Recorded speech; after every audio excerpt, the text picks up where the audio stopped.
नमस्कार मित्रांनो, मी राजभाऊ उगले, भूगोल अभ्यासक. मित्रांनो, आज 24 सप्टेंबर 2025.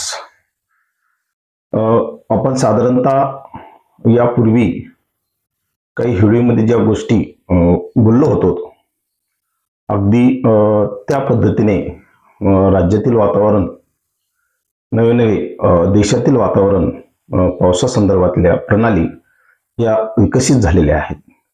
आणि ज्या प्रणाली साधारणतः 12 तारखेची जी राज्यामध्ये जवळपास काल 21-22 पर्यंत तिनं आपला प्रभाव हा निर्माण केला.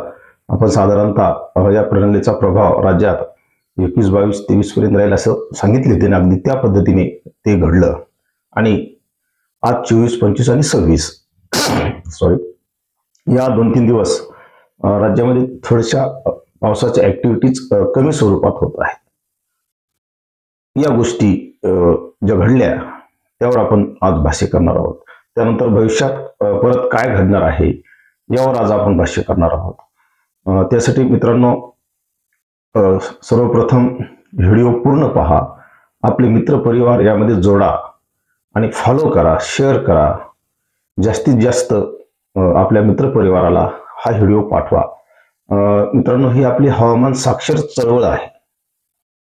स्वतःपुरताच मर्यादित हा व्हिडिओ न राहता हा इतरांपर्यंत पोहोचावा. शेअर करण्याचं थोडीसं आपण कंजूसी करू नये असं मी आपल्याला जाणीवपूर्वक सांगेल. एक लाईक, सबस्क्राईब आणि शेअर करणं टाळू नका. कारण जोपर्यंत सामान्य माणसाच्या मोबाईलमध्ये हा व्हिडिओ जात नाही तोपर्यंत खऱ्या अर्थाने त्याला पावसासंदर्भातल्या ज्या तीव्रता आहेत त्या समजणार नाहीत. म्हणून या निमित्तानं मी सांगतो की व्हिडिओ शेअर करा, कंजूसी करू नका. कारण धाराशिवमध्ये ज्या पद्धतीने पाळीव प्राणी असतील यांची जी हानी झाली, मित्रांनो, इतकं सर्व पावसाच्या संदर्भातल्या ऍक्टिव्हिटीज घडणार आहेत, मोठ्या प्रमाणावर पाऊस राहणार आहे हे सांगून सुद्धा लोकांनी, शेतकऱ्यांनी आपली जनावरं असतील, इतर काही महत्वाच्या गोष्टी असतील ह्या सुरक्षित ठिकाणी नेल्या नाहीत याची चिंता वाटते. म्हणून आज हा व्हिडिओ बनवण्याचा उद्देश हाच आहे की येणारे काळात सुद्धा राज्यामध्ये साधारणतः 26, 27, 28 या तारखा अलर्ट घेऊन येत आहेत. या तारखांना परत एकदा राज्यातील शेतकऱ्यांनी सतर्क राहणे गरजेचे आहे. मित्रांनो, साधारणतः शनिवार, रविवार आणि सोमवार या तारखा राज्यासाठी घातक आहेत. साधारणतः 26 तारीख जरी आपल्याला फारशी नसली तर पण पूर्व विदर्भासाठी 26 तारीख डेंजरच आहे. पूर्व मराठवाड्यासाठी 26 तारीख डेंजर आहे. म्हणून मित्रांनो, शनिवार, रविवार आणि सोमवार 29 तारीख या तारखांना राज्यातील सर्व शेतकऱ्यांनी सतर्क राहा, सावध राहा. आपल्या पाळीव प्राण्यांची आणि शक्यतो होईल तेवढी शेती पिकात पाणी साचणार नाही याची काळजी घ्या. मित्रांनो, पश्चिम बंगालच्या उपसागरामध्ये जी लो प्रेशर सिस्टीम होऊ घातली होती 22 तारखेला, तिनं बऱ्यापैकी आपलं रूप दाखवायला सुरुवात केलेली आहे. मित्रांनो, 25 तारखेला ती उत्तर ओडिसा नजीक, उत्तर ओडिसा आणि त्या नजीक तिचं धडकणार आहे. आंध्र प्रदेश, ओडिसा दक्षिणच्या भागात ती अटॅक करणार आहे, भूभागाला धडकणार आहे. त्यानंतर मित्रांनो, या लो प्रेशर सिस्टीमचा मार्ग आपण पाहणार आहोत. ही राज्यातल्या कुठल्या जिल्ह्यांना प्रभावित करून जाणार आहे ते डिटेल करणार आपण, त्याची माहिती पाहणार आहोत. त्याचबरोबर कुठल्या विभागात कशा पद्धतीने या प्रणालीचा परिणाम राहील हा एकूण सारांश रूपाने सुद्धा आपण या प्रणालीवर लक्ष ठेवून आहोत आणि त्या प्रणालीच्या परिणामाबद्दल सुद्धा चर्चा करणार आहोत. त्यामुळं व्हिडिओकडे दुर्लक्ष करू नका. तर मित्रांनो, बऱ्यापैकी 25 तारखेला ती विकसित होत आहे आणि ओडिसा दक्षिण आणि आंध्र प्रदेशच्या उत्तर भागात ती धडकणार आहे. साधारणतः भुवनेश्वर या आसपास ती धडकणार आहे. आणि मित्रांनो, तिचा परिणाम म्हणून 26 तारखेला ओडिशा असेल, छत्तीसगड असेल, आंध्र प्रदेश असेल, या भागात जबरदस्त अशा पावसाच्या ऍक्टिव्हिटीज 25-26 तारखेला सुरू होत आहेत. कर्नाटक आहे, तेलंगणा आहे, या भागात तेलंगणा उत्तर, कर्नाटक संपूर्णपणे 25-26 तारखेलाच ही लो प्रेशर सिस्टीम प्रभावित करणार आहे.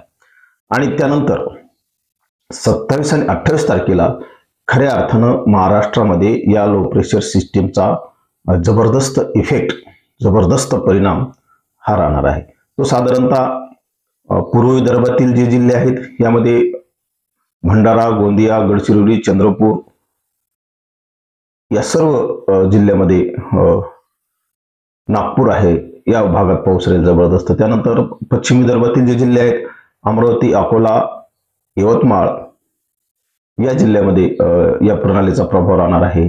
त्यानंतर खाली आपण जर आलो तर मराठवाड्यामधील जे जिल्हे आहेत प्रामुख्याने यामध्ये पूर्व मराठवाड्यातील जे आहेत नांदेड, हिंगोली, परभणी या जिल्ह्यात जबरदस्त परिणाम या प्रणालीचा राहणारच आहे. त्यानंतर दक्षिण मराठवाड्यातील जे आहेत लातूर, धाराशिव, बीड, जालना, दक्षिण भाग काही हे या जिल्ह्यामध्ये या प्रणालीचा परिणाम राहणार आहे. छत्रपती संभाजीनगरचा जो उत्तर भाग आहे या भागात थोडासा या प्रणालीचा परिणाम कमी जाणवत आहे. त्याचबरोबर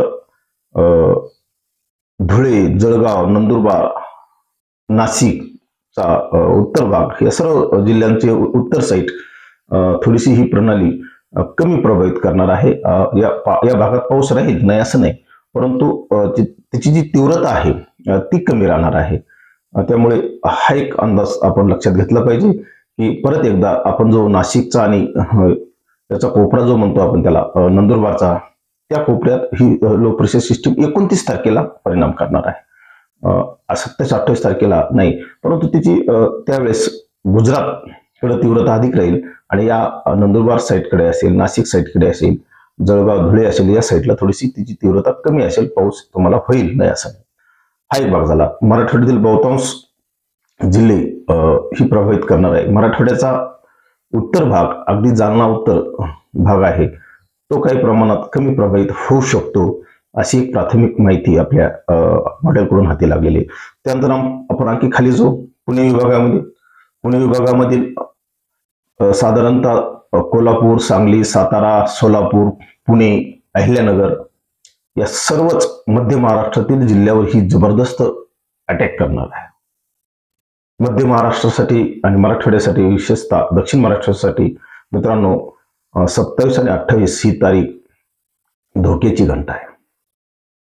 मित्रांनो, खरं तर हे अंदाज खोटे होणे गरजेचे आहे. आम्ही सातत्याने सांगत आहोत की सर्वच अंदाज खरे व्हावेत आणि शेती पिकाची हानी व्हावी असं काही नसतं, परंतु आपण येणाऱ्या प्रणालीला टाळू शकत नाही. तिचा मार्ग, तिच्या कुठल्या मार्गावर ती परिणाम करणार आहे त्याबद्दल आपण चर्चा केली पाहिजे. जवळपास मध्य महाराष्ट्रातील पुणेसह घाटावर, संपूर्णपणे घाटावर ही जबरदस्त पाऊस देणार आहे. त्यानंतर मित्रांनो मुंबई, ठाणे, पालघर, रायगड, रत्नागिरी म्हणजे या संपूर्ण घाटावरले जे जिल्हे आहेत घाटावर ही जबरदस्त पाऊस देणार. मी यापूर्वीच्या सुद्धा व्हिडिओमध्ये सांगितले होते की घाटावर सुद्धा या 25 तारखेच्या लो प्रेशर सिस्टीमचा परिणाम म्हणून 27, 28, 29 तारखेला जबरदस्त पावसाच्या नोंदी आपल्याला झालेल्या दिसतील. आणि घाटावर पाऊस झाल्या कारणानं सखल भागात सांगली, सातारा, कोल्हापूरमध्ये पूर परिस्थिती होऊ शकते. भीमा नदी भागात पूर परिस्थिती होऊ शकते. गोदावरी नदीच्या खोऱ्यामध्ये सुद्धा पुन्हा एकदा पूर परिस्थिती होऊ शकते, कारण अहिल्यानगर भागामध्ये ही जबरदस्त अटॅक करणार आहे, अहिल्यानगर जिल्ह्यातील. त्यानंतर मित्रांनो मुंबई सुद्धा ही बऱ्यापैकी प्रभावित करणार आहे साधारणतः 28-29 तारखेला. या सर्व गोष्टी आपल्याला पाहणं गरजेचं आहे. आणि का करत आहे तर ज्या पद्धतीने ही लो प्रेशर सिस्टीम पूर्वेकडून पश्चिमेकडे मार्गक्रमण करत आहे त्यावेळेस तिला अरबी समुद्रातून सुद्धा बाष्प पुरवठा होत आहे आणि ती अधिक तीव्र होत आहे. तसं ती तर ओडिशावर आल्यानंतर तिचं डीप डिप्रेशन होणार आहे, म्हणजे ती तीव्र चक्रीवादळात त्याचं रूपांतर होणार आहे. आणि मित्रांनो या कालखंडात जोरदार वारे, चक्राकार वारे महाराष्ट्रात फिरणार आहे, त्यामुळे विजांचा कडकडाट असणार आहे, वादळी वारे म्हणजे वाऱ्यांचा जोर वाढणार आहे आणि निश्चितच शेती पिकासाठी हानिकारक ही प्रणाली असेल.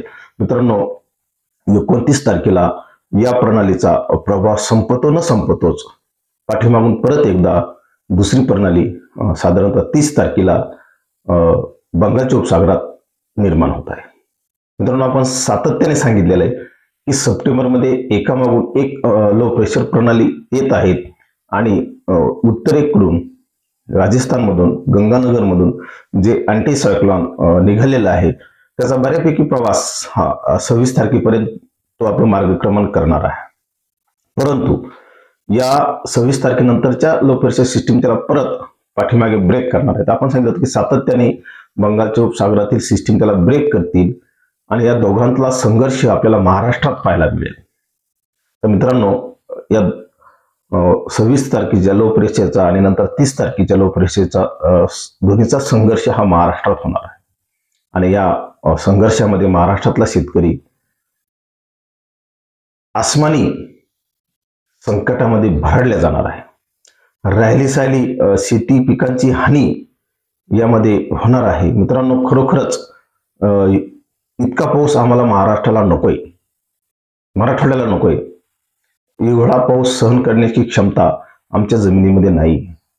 मित्रांनो, हा पाऊस इतका का होतो याच्या पाठीमागची कारणमीमांसा सुद्धा पाहणे आपल्याला गरजेचे आहे. जेव्हा मी सातत्याने सांगत असतो बंगालच्या उपसागरावर जी लो प्रेशर सिस्टीम बनत आहे 30 तारखेची, याला दक्षिण चीन समुद्रामधील जे रागासा नावाचं चक्रीवादळ निर्माण झालेलं आहे. मित्रांनो, ते चक्रीवादळ चीनमध्ये आणि हाँगकाँगच्या परिसरामध्ये प्रचंड धुमाकूळ घालणार आहे.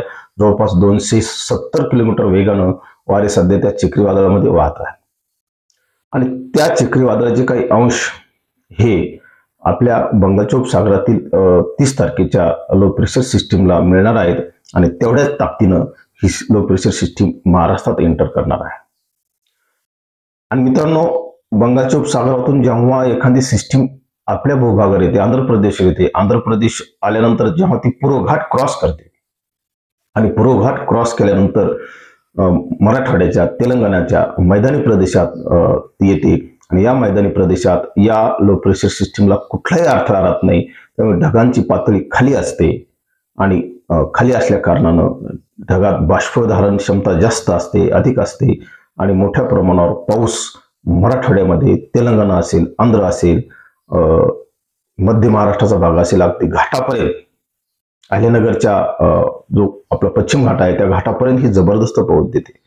तिकडनं परत बाष्प पुरवठा होतो आणि अधिक शक्तिशाली ही लो प्रेशर सिस्टीम बनते आणि महाराष्ट्रात विध्वंस करून त्याच्यात. मित्रांनो, अशा रीतीनं या दोन सिस्टीममुळे निश्चितच महाराष्ट्रातला शेतकरी हा भरडल्या जाणार आहे. या दोन्ही अँटी सायक्लॉन म्हणजेच परतीच्या प्रवासाच्या मान्सूनचा परतीचा प्रवास आणि बंगालच्या उपसागरातील लो प्रेशर सिस्टीमचा प्रवास, या दोघांचा संघर्ष हा महाराष्ट्रात होत आहे आणि या संघर्षामध्ये महाराष्ट्रातील माझा शेतकरी राजा भरडल्या जात आहे. प्रचंड शेती पिकाची हानी होणार आहे. मित्रांनो, याला आपण टाळू शकत नाही. फक्त आता आपल्याला आपल्या जीविताची, पाळीव प्राण्यांची याची हानी घ्यावी एवढाच संदेश मी आपल्याला देऊ इच्छितो. मित्रांनो, महाराष्ट्रासाठी 27, 28 आणि 29 या 3 तारखा धोक्याची आहेत. त्यानंतरची जी सिस्टीम आहे त्याची आपण माहिती सविस्तर करू, परंतु सध्या या सिस्टीम बद्दलच आपण लक्ष केंद्रित करू. म्हणून या 3 तारखांना सतर्क राहा, सावध राहा. धन्यवाद.